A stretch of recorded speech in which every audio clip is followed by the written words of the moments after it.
Welcome to Readings from Roberto, bringing you the wisdom and experience of Roberto Assagioli and Psychosynthesis through readings of his essays and lectures.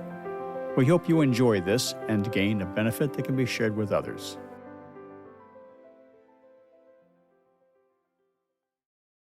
Discussion between Dr. Roberto Assagioli, Dr. Graham C. Taylor, and Martha Crampton, formerly known as Martha Lazur. The discussion took place in Italy on May 1966. Martha and Graham were both from the Canadian Psychosynthesis Center in Montreal. The headings in this talk were added later by Martha Crampton. This is read by Jan Cunningham. Progressive and regressive. The discussion begins with Dr. Roberto Assagioli. I do not think that the problem raised at the Buck Society about progressive and regressive experiences is a very difficult one. I think the difference is generally so clear that confusion or mistaking one for the other is not likely to happen to those who have had a true spiritual experience. In my opinion, it is rather a theoretical or artificial problem with those who have had no direct experience of an illuminative nature. In genuine progressive spiritual experiences, there remains always a sense of self-awareness, even with the expansion of consciousness, which has been called cosmic consciousness in Buck's terminology, an expression which is perhaps not quite appropriate. Individual and universal. Assagioli continues. In genuine expansion of consciousness, there is no complete loss of self-awareness of the spiritual self as center. It can be compared to a sphere which can expand indefinitely. But the center of the sphere remains. There is the paradoxical impression of not losing oneself, but being more oneself, while losing the empirical limitations of the ego.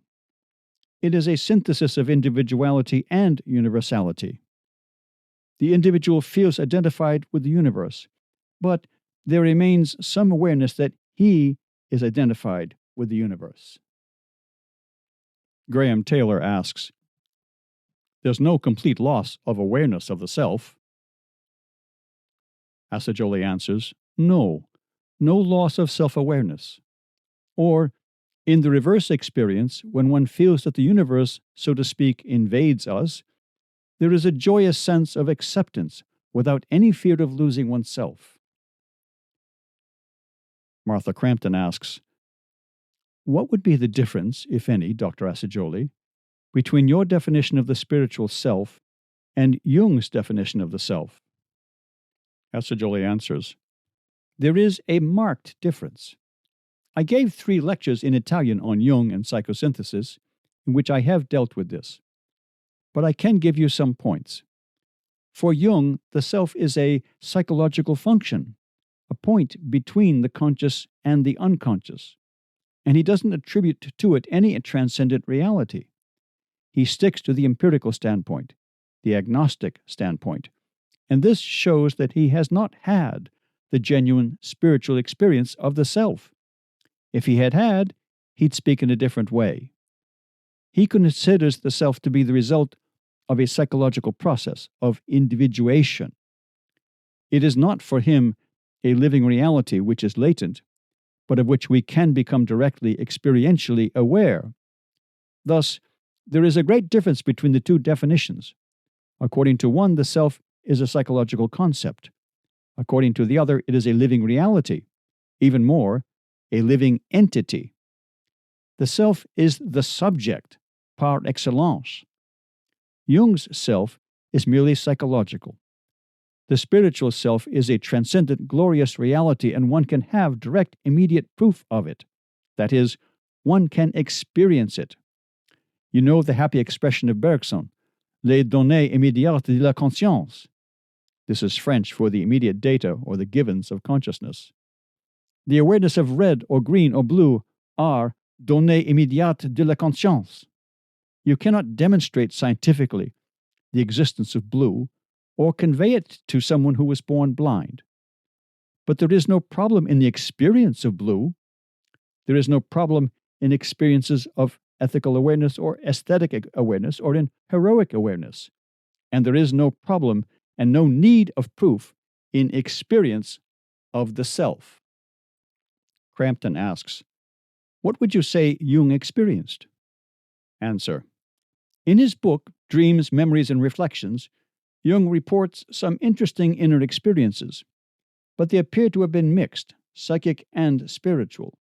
I think that he, like many others, didn't grasp the real significance of his own experiences. Also, he became more and more immersed in symbolism, but symbols can either lead to reality or be a screen between consciousness and reality. I think that with Jung, they were more and more a screen. Martha asks, what reading would you suggest to us on symbolism, by the way? Answer. In my opinion, it is better not to become too interested in symbolism in itself, but to stick to the use of symbols. Symbols are tools, are means to an end. And there is always the danger of becoming too interested in the means, the tools, in the machinery and techniques. That is the great mistake of our present civilization, overemphasis on technique, on technology. It has also invaded psychology and psychotherapy. So let us beware, let us use symbols and other means, but let us always remain their masters. Personal and spiritual psychosynthesis. Martha asks, you said in your book that many people are not ready for the experience of the spiritual self, that most people need first a personal psychosynthesis and not a spiritual psychosynthesis. Answer. Yes, it is an important point. We have to see their level, their immediate problem. Later, when they have achieved a certain measure of personal psychosynthesis, spiritual interests and problems may come up. But while they are obsessed by personal problems and complexes of a purely personal character, we have to help them on that level. Martha asks, do you feel that if a person has had a successful personal psychosynthesis, he would then be ready to move on to the spiritual level? Answer. Not always. We must take into account the uniqueness of each case and not follow any general rule. This is actually the creative aspect of psychotherapy. One must invent, so to speak, a new method for each patient. That is, a new combination and succession of techniques adopted to the uniqueness of the special existential situation of each patient. This requires pliability and refraining from any set theory or standard procedure. Another rather revolutionary point is the giving of little or no importance to diagnosis. First, I question the diagnostic framework existing. When we have attached a label, we have achieved nothing. Instead, after the treatment, in retrospection, one might say something. Therefore, let us not start with diagnosis, but eventually end with it. Graham comments, yes, in the end as a summary. Dr. Assagioli says, this clears the way greatly. All the artificial problems of diagnosis are swept away in the immediate contact with the existential situation of the patient. In this sense, psychosynthesis is more revolutionary than it appears to be. I have not stressed this in my book, but if you read between the lines, you'll find it. It's not a collection of techniques or something eclectic. It goes much deeper. Synthesis is a creative process. Martha asks, how is it possible that a person obtains synthesis around the personal self? You say that someone who is not ready for spiritual psychosynthesis must have, as a center, the personal self. But couldn't this be harmful eventually to the person to have him identified with the personal self? Answer. There is one thing that is hard enough to realize. The ego has, or rather is, a center of pure consciousness, of pure self-awareness, at the personal level, devoid of all empirical and historical contents. This is often the first step, to discover the I, the ego, as distinct from the various constituents of the personality. At present in psychology, this distinction is generally ignored. Now, the new Freudians are giving increasing attention to the ego, but they have a very hazy conception of it. As I have said in my book, the ego, or I, or personal self, is devoid of any content. It is pure self-awareness, persisting throughout the stream of experiences and changes. The exercise of disidentification helps in the realization of this. Martha asks, and how would you distinguish the ego from the spiritual self?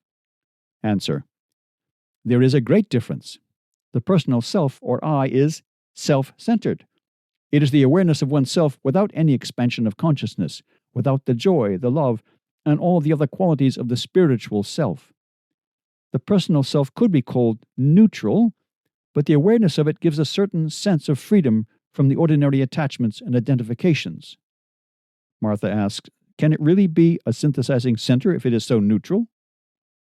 Answer: it is a center of synthesis as it connects and correlates all psychological elements and functions. The difference is also one of level, as is clearly shown in my diagram of the psychological constitution of the human being. But difference does not mean separation. The personal self can be considered a reflection or projection of the spiritual self. Between them, communication is possible, and the personal self can ascend towards the self, get near to it, and at moments identify itself with it. This relationship has various stages. The first is that of disidentification and objective observation of the flow of psychological elements which come and go within the field of consciousness, just as a scientist observes natural phenomena. The second stage is more active and dynamic. The personal self realizes that it can interfere, intervene, regulate, modify, and master that flow through the use of active psychological techniques. The will. Dr. Assagioli continues. This means the personal self discovers that it has a will. The simplest exercise of visualization proves this. One tries to visualize something, but it soon disappears, or the image changes. Then we can bring it back, and there is a fight between the imagination, which works independently, and the ego, which tries to control it, until through practice we succeed in mastering it. Martha asks, what would be the difference between the will when it is a function of the personal self and the will when it is a function of the spiritual self? Answer: the difference lies in motivation and aims. The aims of the personal self are egocentric. To use Maslow's terminology, they are directed to the satisfaction of needs or wants. The spiritual self is outgoing, radiant, and needs and asks nothing from outside. There is no difficulty in seeing the difference. Psychological functions. Dr. Assagioli says, now, may I say something else about the psychological functions? As you know, Jung speaks of 4 functions: sensation, feeling, thought, and intuition. I accepted this classification in the past, but I realized more and more that it is incomplete. Imagination, in my opinion, is an independent psychological function. It is often associated with feeling, but it has a distinctive quality of its own. Also, desire and drive and will are specific psychological functions. Synthesis. Assagioli continues. Another point is the following: the analogy between the human body and the psyche. It is marvelous how all biological functions are coordinated and balanced for the keeping up of the healthy functioning of the body. All the organs and all the systems, nervous, digestive, circulatory, and so on, cooperate with each other. And then there is the interplay between the glands and the nervous system. This regulates the action of the glands, and hormones secreted by the glands influence the nervous system. The psyche is far from having achieved such coordination. It is full of conflicts. Therefore, I think that biosynthesis is a pattern, an ideal model of psychosynthesis.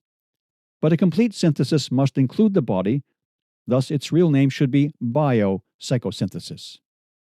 Subpersonalities. Assagioli continues. A further point. We don't realize how much we all are dissociated normally. That is, to what extent we all have several subpersonalities which are much more independent of each other than we are aware of.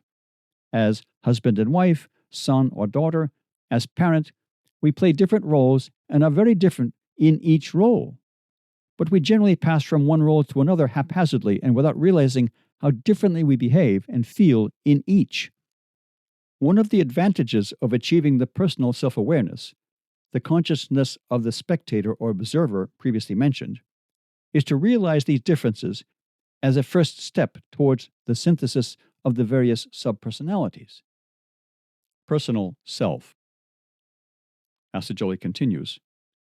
Another point about the personal self, it persists from childhood to old age, while the contents change completely, just as the body is an organic unity which persists, while the material of which it is composed changes all the time.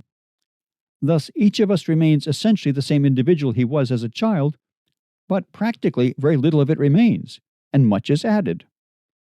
There is a story about le couteau de Maître Jacques. Jacques had a knife, and he used it much, so every year he changed either the blade or the handle. Was it always the same couteau de Maître Jacques, or not? The same thing happens to our personality. The personal self is always the same. The contents of the personality change all the time. We often don't draw all the revolutionary inferences from what we accept theoretically. We should be consistent and courageous and accept all the practical consequences of what we admit in principle. I have mentioned the 14 groups of symbols of the supernormal or of spiritual realization. I shall now deal with one of them, the path, a much used symbol. It offers a clear instance of the different meanings which can be given to the symbol, or rather, of the different reactions to it, and therefore to the different, even opposite, effects it may have. The path implies a starting point and a point of eventual arrival, a way. 3 attitudes can be taken in this connection.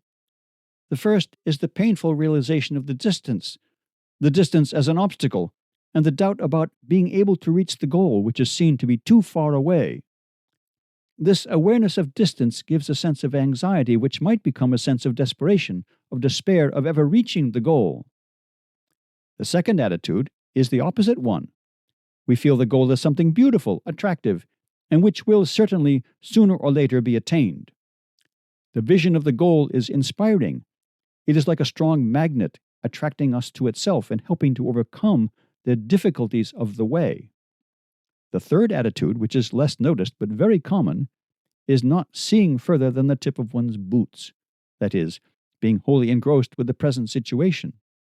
Sometimes there is a sense of pain and anxiety, which, however, remains within the small area of the present situation. At other times, instead, there is a sense of satisfaction, particularly satisfaction with oneself more than with circumstances. And this is a deadly thing. It is a static attitude, neither progressive nor regressive, just a standstill. That was often the attitude of the moral people of the past, satisfied with their own morality, and the bourgeois attitude of complacency with one's social standing and possessions, and so on. The goal. Dr. Assagioli continues. I have a further comment to make on the second attitude, that of seeing the goal as something attainable. Let us take up the analogy with mountain climbing. After having seen the goal, the summit of the mountain, after having planned the ascent and studied the map, one has to pay attention to each successive step of the ascent. Fixing one's eyes only on the top of the mountain would cause one to stumble and fall. Therefore, the vision should be vividly impressed on the mind as an incentive, a motive power, and recalled whenever needed. But the conscious attention should be mostly directed to the successive steps and phases of the ascent, and to the means to be used. Proceeding along the steep path, climbing the rocks, or cutting steps in the glacier. We can use this analogy with our patients according to their immediate situation to call their attention either to the mountain top or to the immediate steps, and to the recognition that a balance of the two attitudes has to be achieved. About symbols in general. Assagioli continues. In psychoanalysis, the whole emphasis is put on interpreting symbols. Jung, instead, recognizes the synthetic role of the symbol. According to him, symbols stir up energies in the unconscious, which are constructive. He speaks of constructive dreams, of constructive symbols, but he leaves it at that. He makes no active, deliberate use of symbols, but lets them emerge and work spontaneously. In psychosynthesis, however, symbols are used as an active technique. Helpful anagogic symbols, either emerging spontaneously or selected from among the many existing, are observed or visualized, contemplated at some length, and repeatedly in order that they may impress and activate the unconscious. It is a technique similar to that used by advertisers. The spiral. Assagioli continues. The spiral is a universal symbol. Before being a psychological symbol, it is a fact in nature, the result of the combination of the rotary motion of the planets around the Sun and the forward movement of the Sun is that each planet is spiraling in space. Something similar often occurs with psychological processes and inner progress. The advance is frequently not made in a direct line, but in a spiral fashion. This happens in two ways. One is the combination I have just mentioned, of ascending and widening. As we ascend, we widen our view. We see things from a higher point and get a wider picture. This combination of ascent and expansion is represented by an ascending and widening spiral. Equilibrium of opposites. Assagioli continues. One of the fundamental points of psychosynthesis is the equilibrizing of the opposites. Its symbol, which you will find in my paper The Balancing of the Opposites, is the triangle. From the two opposite poles rise two converging lines, which meet at a higher point of synthesis, of fusion. But in reality, that is, in actual life, both individual and collective, the process is more complicated. The ascent is made in a zigzag way. The movement starts from one of the poles and, through the attraction of the other and as a reaction to the realized one-sidedness of the original extreme position, one goes to the other extreme. Then, realizing the one-sidedness of this too, one rebounds towards the first point, but often one stops before reaching it, and also on a slightly higher level. Thus begins a series of oscillations of decreasing amplitude and at increasingly higher levels, pointing towards the highest middle point of unification. This process can be represented by the following diagram. And for this, see the Kenneth Sorensen website. Assagioli continues. If these oscillations were represented three-dimensionally, we would have a spiral. Various instances of this process could be given. One is occurring at present on a large scale in the field of education. The reaction against the old authoritative and oppressive methods induced a number of educators to introduce an almost complete abolition of discipline and give an uncontrolled freedom to the pupils in certain progressive schools. But the frequent unhappy results produced a counter-reaction and the search for more balanced methods, for a middle way. At present, there is a state of confusion and conflict between the various standpoints, but the trend is toward an integration or synthesis of the two opposite attitudes, aiming at a directed and regulated development of the personality of children and young people. Another instance can be found in the therapy of cyclothymia, in which we cannot suppress the cyclic alternations between excitement and depression, but we can endeavor to attenuate them and develop in the patient a middle and higher point of insight and control to which he can anchor himself. Thus, the right procedure and method of progression is not to try to suppress the oscillations violently, but to regulate them, to control them, and to reduce them gradually. We are apt to be so fascinated by the goal that we try to reach it directly, but we do not succeed, or at best we do only momentarily, in an upward flight. Let us clearly recognize the difference between a flight and mountain climbing. One can fly to the top in a plane, but one cannot remain there always. One has to come down. The flight can be very useful for proving the reality of the mountaintop, even when there are clouds and mists that prevent it being visible from the plane. The flight can also show us the road, the way up the mountain before the starting point at the foot. But after that, we must go through the laborious, gradual, and often painful process of organic growth through psychosynthesis. It can and does include temporary flights, but it must always be remembered that they can be only temporary. Then, pursuing the analogy, when during the climb a storm is raging, one has to stop climbing and take shelter under some rock. The storms correspond to the periods of crisis, of inner darkness, of aridity, and emotional depression. The jewel. Assagioli continues. The jewel is also one of the most meaningful spiritual symbols. It corresponds in my diagram to the star symbolizing the spiritual self. It is drawn as a star because the diagram is two-dimensional, but it is better to regard it as a jewel. It can be used in an active technique in which a real jewel, a diamond or a sapphire, is taken, observed closely, contemplated, and its meaning reflected on. Martha Crampton asks, what is the real relationship between the intuition and the imagination? Intuition and imagination. Assagioli answers, one might say that the intuition is the higher octave of the imagination. They have a certain quality in common, but they are two clearly distinct functions. Most people have imagination, but not intuition. And the highest kind of spiritual intuition is imageless, independent of any image or symbol, but they are often related. Imagination as a symbol-creating function leads the way to intuition and may build or evoke a significant symbol which can be intuitively interpreted. On the other hand, pure imageless intuition, in descending, so to speak, into the field of consciousness, must clothe itself with some kind of image, either a verbal image or a geometrical or other symbol.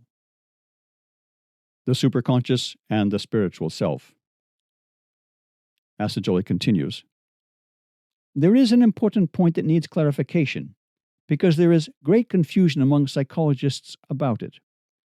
A basic difference exists between superconscious activities and functions, even of the highest order, and the self. In the superconscious, intense activities are going on. It is creative. The self, instead, is a pure center of spiritual awareness, not active in itself. It projects dynamic influences, but remains motionless, we might say. Aristotle called God the unmoved mover. Another image is the sun, which projects rays and streams of energies without descending from its position, without coming nearer the earth. Many have had high spiritual experiences either by raising the center of consciousness, the ego, up to the superconscious levels, or by opening the field of personal consciousness to the inflow of superconscious contents, that is, inspiration. But that is not the realization of the spiritual self. The former is typical of poets, writers, and artists. Some of them have given expression to high contents of the superconscious, but with no self-awareness, like channels, almost like mediums in some cases. This explains the baffling psychology of the artist, how an artist can express at different times the highest and the lowest. It occurs even in the case of very great artists, like Richard Wagner, who wrote the mystical music of Parsifal and Lohengrin, as well as the sensual, erotic Venusberg music in Tannhäuser. On the other hand, there have been some high mystics, people who have achieved realization of the self without giving it any creative expression, either through lack of the means of expression or lack of interest in doing so, being so absorbed in the self and the spiritual realities with which it is in contact that their superconscious was not stirred into expressive activity. But if the pure contemplative does not create, he can and does radiate, and his radiation can be creative, but this is something else. Martha Crampton asks, can you tell us more about radiation? Answer. It is a difficult subject because radiation does not act through the normal means of communication. Yet it is an ascertained fact confirmed by the recent scientific investigation on telepathy and telekinesis. Let us take up first unconscious radiation. We should realize that all human beings are radiating unconsciously at all levels, and they could not prevent it even if they wanted to. But radiation can be increased and directed consciously. One could draw an analogy between a transmitting station sending waves in all directions and one which directs waves only in one direction. The more radiation is concentrated, the more powerful it becomes. An extreme case is the laser. Psychospiritual radiation can be most helpful.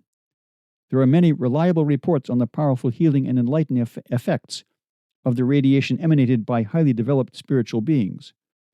But just because of its efficacy, it has to be used with great caution. First and foremost, it should be employed only for good purposes. Moreover, its intensity, its voltage, so to speak, has to be carefully regulated because it can have harmful and even destructive effects if the receiver is not in a condition to stand it and absorb it. An obvious analogy is provided by the rays of the sun. They are life-giving, beneficial, but if too fierce, can burn and even cause sunstroke. To use the colloquial phrase, there can be too much of a good thing. This is easy to understand, but difficult to apply in an appropriate way. Helping. Assagioli continues, it is a constant problem of all therapists and educators, the regulation of the intensity of their influence. It requires much wisdom, and it is better to keep on the safe side. Let us always remember that the ultimate aim is to teach and train others to help themselves. Therefore, radiation should aim chiefly at stimulating and evoking what is in the patient, and not at overwhelming him with our influence, even with the best of intentions. When a patient first comes, generally his request is, give me, tell me, feed me. He wants to get. But after a certain time he might have indigestion and be fed up. This creates a reaction, and it is a healthy reaction. Thus, it is best to help through guidance, enlightenment, encouragement, and a regulated stimulating radiation, rather than by exercising too strong an influence.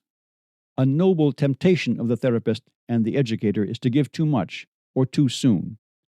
One should always keep in view the goal of independence, of training and educating to independence. Moreover, let us watch our motives in giving help. They may not be completely pure. There can be in them the satisfaction of feeling superior, of being appreciated and admired. Therefore, let us beware. Much could be said about radiation used as a therapeutic and educational means.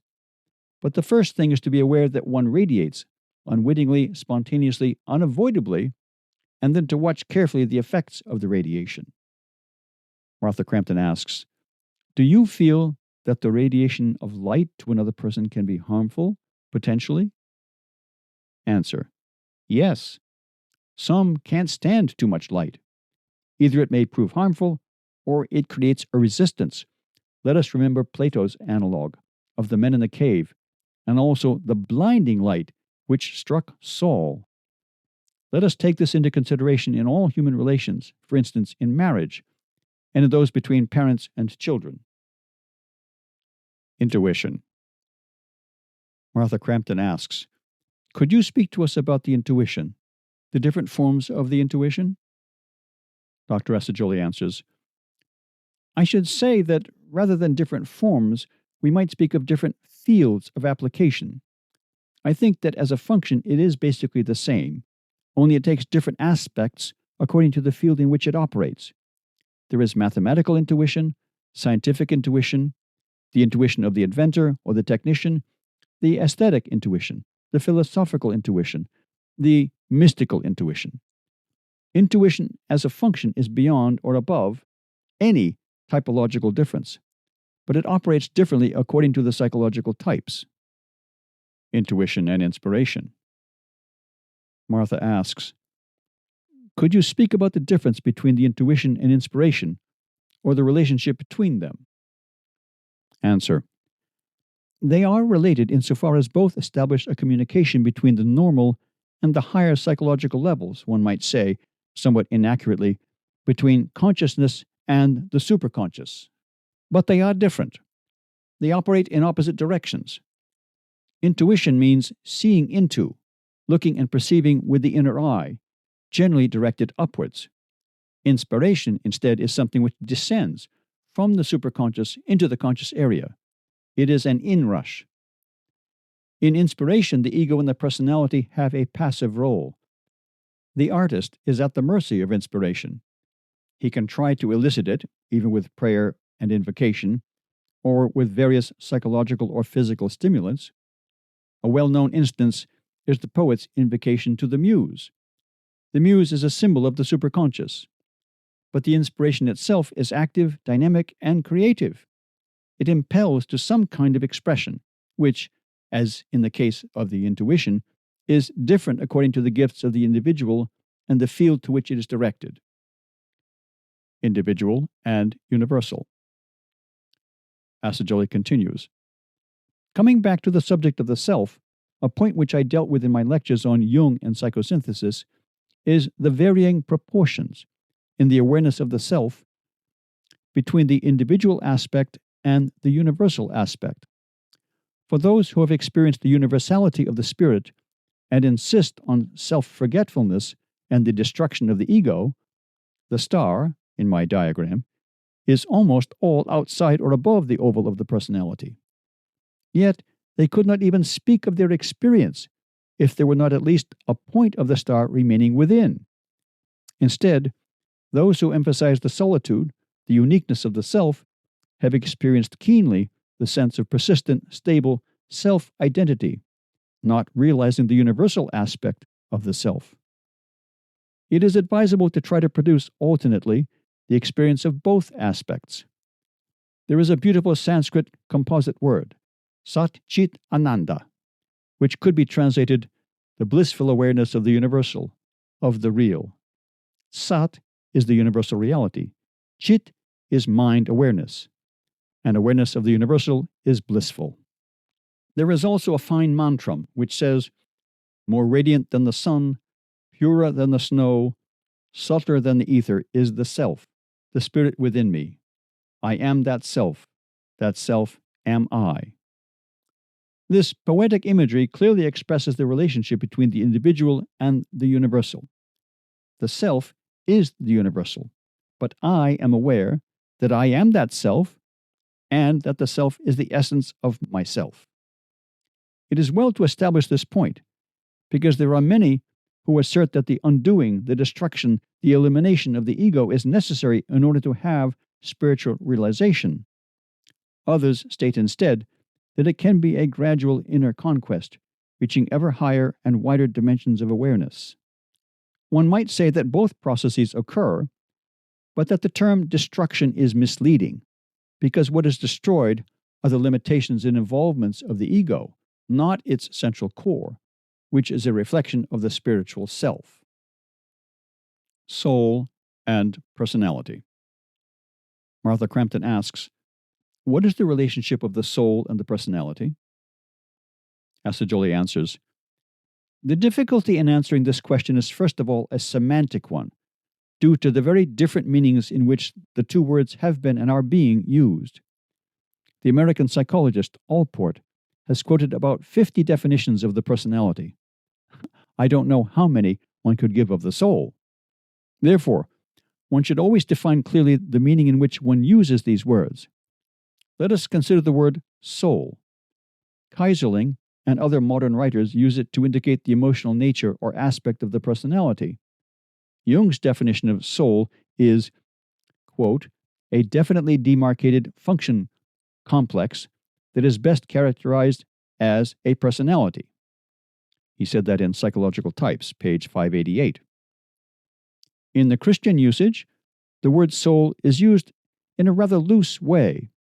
In some cases, it connotes the immortal soul, made in the image and likeness of God, but in others it corresponds more to the emotional nature.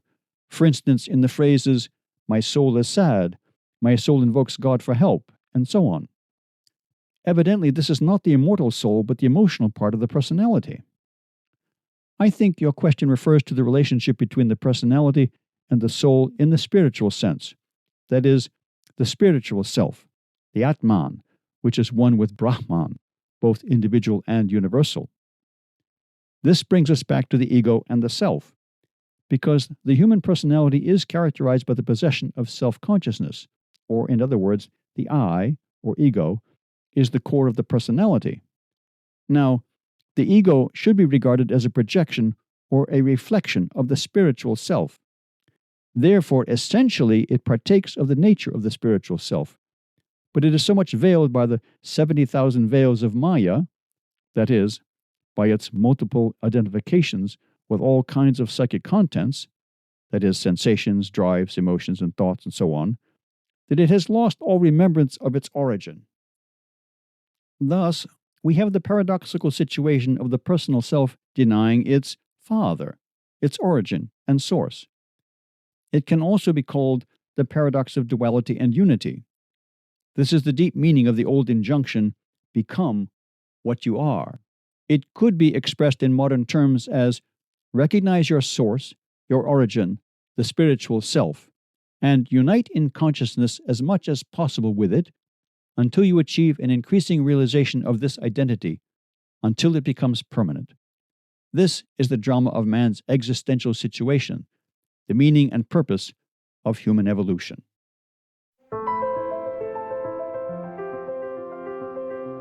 Thank you for listening to Readings from Roberto, and we hope you will tune in to our next reading. Please don't forget to like and subscribe to share the wisdom.